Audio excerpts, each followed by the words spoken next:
और केसरिया हिंदू वाहिनी के युवाओं के संगठन के अध्यक्ष जनाब मृत्युंजय सिंह साहब और इस केसरिया वाहिनी की देश भर में जो 24 से 25 यूनिटें हैं, कोई 44 से 45 हजार देश भर में आपके चाहने वाले हैं, आपकी बात को मानने वाले हैं, आपके विचारों को आगे बढ़ाने वाले लोग हैं। उन सबको मेरा प्रणाम, नमस्कार। केसरिया हिंदू वाहिनी से मेरा तारुफ, मेरा इंट्रोडक्शन या इसके बारे में या इसकी गतिविधियों के बारे में मैं ईमानदारी से कह रहा हूं कि मुझे कुछ भी पता नहीं था। और इसमें कोई ऐसी बात नहीं है कि अगर कोई चीज आपको न पता हो तो सार्वजनिक तौर पे आपको ये कहने में उलझन नहीं होनी चाहिए। लेकिन मैं शुक्रगुजार हूं, थैंक यू करता हूं उनको, धन्यवाद देता हूं उनको। मेरे बड़े लंबे समय के साथी हैं, इस सफर में शाना बशाना मेरे साथ रहते हैं। हम लोगों में डेली कोई ना कोई किसी न किसी मौजू पे, किसी विषय पे हम लोग बात करते हैं। उनका नाम है कैप्टन सिकंदर रिजवी, जिनकी रूट्स, जिनके पिता दादा परदादा बल्तिस्तान गिलगिट से आए थे। उन्होंने जब मुझे यह बताया कि केसरिया हिंदू वाहिनी में बहुत सारे युवा हैं, अच्छा काम कर रहे हैं, खास तौर से उन्होंने अतुल मिश्रा जी का नाम लिया, मृत्युंजय भाई का नाम लिया और कहा कि पुष्पेन जी, जिन विषयों पे हम लोग बोल रहे हैं, जिसमें आप और तमाम सारे साथी, चाहे जीडी बख्शी साहब हों, चाहे कर्नल आर सिंह साहब हों, सुशील पंडित हों, ललित अंबरदार हों, अंकुर शर्मा हो, प्रोफेसर कपिल कुमार हों, ये तमाम सारे लोग जितने भी हैं, जिन विषय को उठा रहे हैं, ये केसरिया हिंदू वाहिनी ऐसे तमाम विषय को उठा रही है।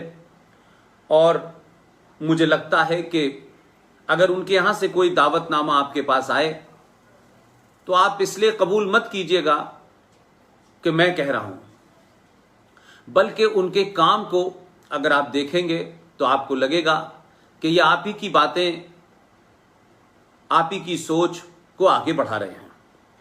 मुझे बताया गया कि आप छात्रों के बीच में परिवारों को जोड़ने को लेकर के, रोजगार, महिलाओं की बराबरी, किसान, और जब इस देश में खुद कुछ लोग देश को तोड़ने के लिए इंशाल्लाह इंशाल्लाह के नारे लगाते हैं, फतवा जारी करके किसी की जान लेने की बात कहते हैं, ऐसे में आप युवा जान बचाने का काम कर रहे हैं और ब्लड डोनेशन का बहुत बड़े लेवल पे आपका काम है। इन बातों ने मुझे बहुत समय नहीं इस बात के लिए लिया कि जब अतुल भाई का इनविटेशन आया और ये बात हुई कि मुझे इस पे बोलना चाहिए, तो मैं तैयार हुआ और आज आपके साथ अपनी बात रखूंगा। इसलिए तमाम सारे लोग जो देश भर में केसरिया हिंदू वाहिनी के लोग हैं, अलग अलग क्षेत्रों में अलग अलग विषयों पर काम कर रहे हैं, उन सबको मेरी तरफ से मुबारकबाद। और पूरी ताकत के साथ, पूरी हिम्मत के साथ, पूरी निडरता के साथ सच बात को सच कहिए, चाहे दुनिया आपकी सच बात के साथ खड़ी हो या न खड़ी हो, इसकी चिंता मत करिए। लिहाजा आज कुछ विषय में इसलिए आपके सामने साझा करूंगा। यूं तो हर संबोधन में बहुत सारे युवा होते हैं, लेकिन क्योंकि ये तो पूरा संगठन ही युवा चला रहे हैं, इसलिए आज के युवा को दो चीजें बिल्कुल साफ समझनी चाहिए। मैं ये नहीं मानता कि मेरे कहने से ही वो समझेंगे, कुछ समझ रहे हैं, काम कर रहे हैं, लेकिन मैं एम्फेसिस उन चीजों पे देना चाहता हूं जिससे कई सौ सालों, हजारों सालों तक आपके किए हुए कार्यों से आपका न सिर्फ ये राष्ट्र बचेगा, बल्कि राष्ट्र की परंपराएं, उनके आदर्श, उनके मूल्य, आस्थाएं, उपासनाएं, ये संस्कृति, ये सनातन, उन कामों से ये तमाम सारी चीजें जो हजारों साल से हमारी पहचान है, जिनका उपहास, जिनका मजाक आने वाली इस देश में विदेशी ताकतों ने, चाहे वो लुटेरे मुगलों की शक्ल में हो, अब्दाली की शक्ल में हो, औरंगजेब की शक्ल में हो, बाबर की शक्ल में हो, गौरी की शक्ल में हो, गजनी की शक्ल में हो, ये तमाम सारे लोग आए, उससे पहले और भी लोग आए। और एक बात समझिए कि पूरी दुनिया में जितने हमले भारत पे और जितने लोग भारत आए, वो किस लिए आए थे? क्या उनके मन में था भारत आने के प्रति? क्या वो ज्ञान के लिए आए थे? क्या वो हुकूमत करने आए थे? या फिर कौन सी ऐसी चीज थी कि हर कोई भारत आया? भारत आने के पीछे की मनोदशा क्या थी? ये सब लोग इसलिए आए कि ना इनके पास कोई संस्कृति थी, न कोई सिविलाइजेशन थी, न कोई आदर्श थे, न मूल्य थे, न कोई सभ्यता थी। इन सब को लगा कि दुनिया का सबसे रिच, अमीर, संसाधनों में जिसे प्रकृति ने नवाजा है, इस भारतवर्ष में 5 मौसम होते हैं जो दुनिया में नहीं होते। इस भारत को कभी सोने की चिड़िया कहा जाता था? हमने देखा नहीं। सबसे ज्यादा नदियां हैं, पहाड़ हैं, समुद्र है। कोई ऐसी चीज नहीं है जो सृष्टि के अंदर हो और हमारे पास ना हो। यहां के लोगों का ज्ञान, यहां के ऋषि मुनियों की खोज, और जब लोग शायद सभ्यताओं का मतलब नहीं जानते थे, ज्ञान का मतलब नहीं जानते थे, जब लोग टेंट में रेगिस्तान में रह रहे थे, जब लोग जंगलों में रह रहे थे, तब भी इस धरती पर ऋषि मुनि जंगलों में, पहाड़ों पर तपस्या करते थे, ज्ञान अर्जित करते थे। लेकिन आप जब बहुत आदर्श स्थिति में पहुंच जाते हैं, जब आपको लगता है कि जैसे आप हैं वैसे ही पूरी दुनिया होगी, तो आपको संसार के जो परपंच होते हैं, झूठ, मक्कारी, फरेब जो होते हैं, धोखे होते हैं, लालच होते हैं, ये शब्द क्योंकि आपके सरोकारों से कहीं इनका आमना सामना नहीं हुआ था, इसलिए आपके ये शब्दावली नहीं थी आपके जैसे। आपके इतिहास में, आपके साहित्य में तलाक शब्द नहीं मिलता है ही नहीं शब्द, क्योंकि ये भारत की सांस्कृतिक और सनातनी परंपरा में ये शब्द ही नहीं है। इसी तरीके से ऐसी कई चीजें हैं जो भारत की धरती, भारतवर्ष, जो बहुत दूर दूर तक का अफगानिस्तान, पाकिस्तान, ये तमाम पूरा इलाका, ये सारी की सारी सभ्यताएं आप ही की थीं। लेकिन धीरे धीरे धीरे धीरे दुनिया को लगा कि ज्ञान लेना है रुपया लेना है, सोना लेना है, तो सबने भारत की तरफ रुख किया। और वो आए, और यहां आने के बाद कुछ व्यापारी की शक्ल में आए,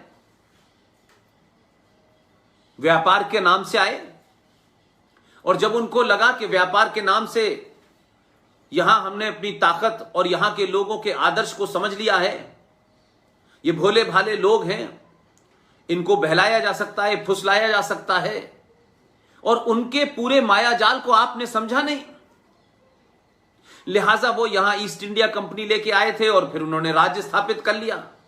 लेकिन उनसे पहले कुछ लुटेरे, बलात्कारी, डाकू, डकैत, छुट भैये नेता,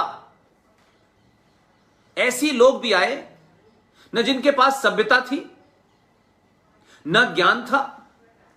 उनको यहां आने के बाद उन्होंने लूटा, वो लूटते थे। यहां उन्होंने कोई यूनिवर्सिटी बनाई हो, यहां के संसाधनों को बचाया हो, ऐसा कुछ उनका नहीं था इरादा। वो तो लूटने आए थे, जैसे सोमनाथ का मंदिर लूटने आया था।